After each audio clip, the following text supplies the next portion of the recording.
يسعد مسايكن ويا أهلا وسهلا فيكم في برنامجكم ومن سيربح المليون.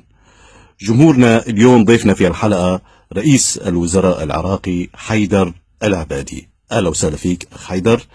أخ حيدر، في عندك 15 سؤال بيوصلوك المليون، في عندك 3 وسائل مساعدة: حذف إجابتين، أو إذا بدك تستعين بصديق، أو تستعين برأي البرلمان أو الجمهور. في عندك كمان فرصة لحتى بتنسحب كيف ما بدك.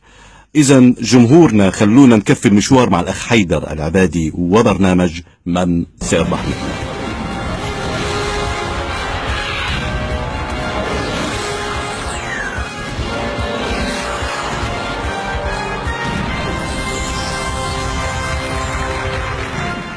كمان بدنا نرحب برفيق حيدر العبادي إياد علاوي، إجا معه لحتى يشجعوا في هالمشوار من برنامج من سيربح مليون. إذا جمهورنا بنبدي مع الأخ حيدر العبادي رئيس وزراء العراق في هذا المشوار، ومع السؤال الأول: متى تتحسن الكهرباء؟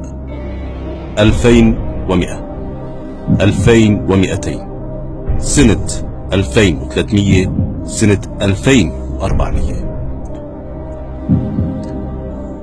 بصراحة يعني الكهرباء وضعها كلش داج، ما أعتقد أنه تتحسن حتى بال 2500، فأختار الاختيار الرابع. كتير من الجواب إن شاء الله. إذن اختيار حيدر العبادي للجواب رقم 4 جواب صح، صاروا 200 ريال.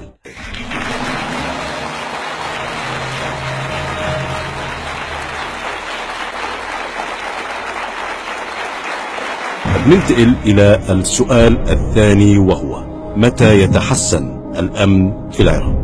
2400، 2500، 2600، 2700؟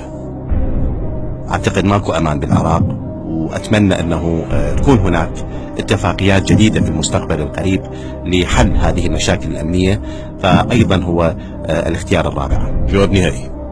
جواب نهائي. جواب صح، صاروا 400 ريال.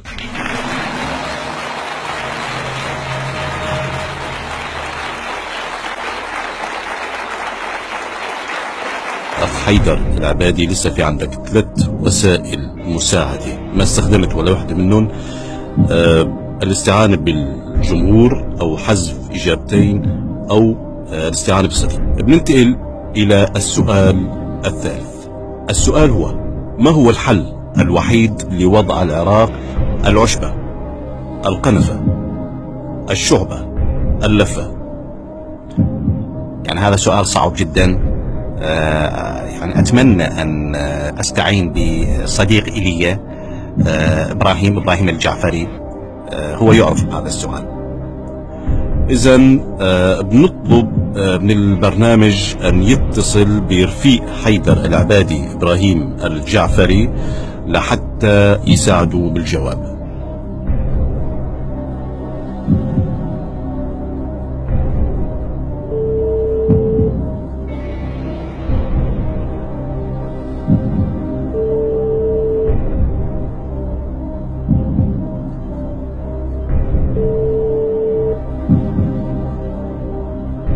ألو، مساء الخير.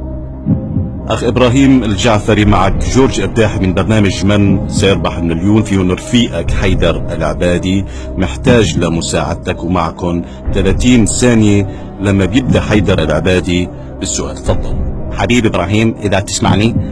السؤال هو: ما هو الحل الوحيد لوضع العراق العشبة، أم اللفة، أم الشعبة، أم القنفة؟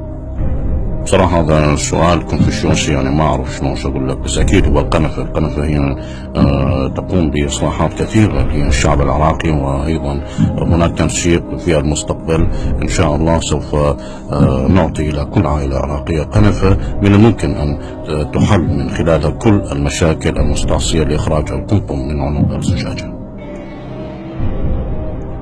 لسه في عندك وسيلتين مساعدة: استعانة برأي الجمهور، أو حذف إجابتين.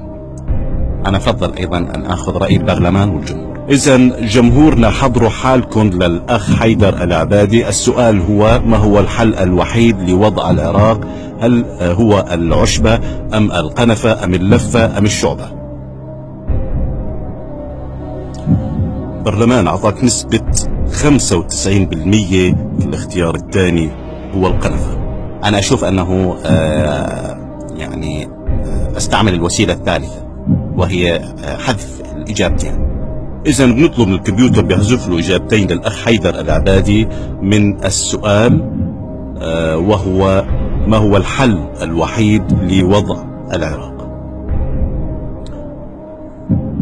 غريب، حذف لك الجواب الأول وحذف لك الاختيار الثاني.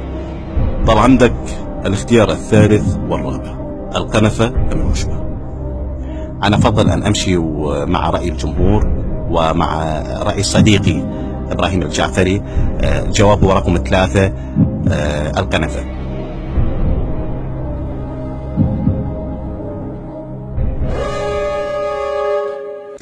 للأسف أخ حيدر العبادي، بتمنى لك الموفقية من جوات قلبي.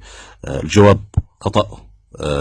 الجواب الصح هو العشبة هي الحل الوحيد لكل أوضاع العراق.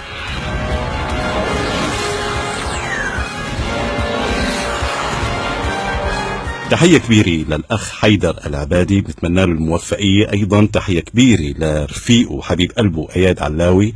إذا كان بيعرف إياد علاوي بالجواب بالنسبة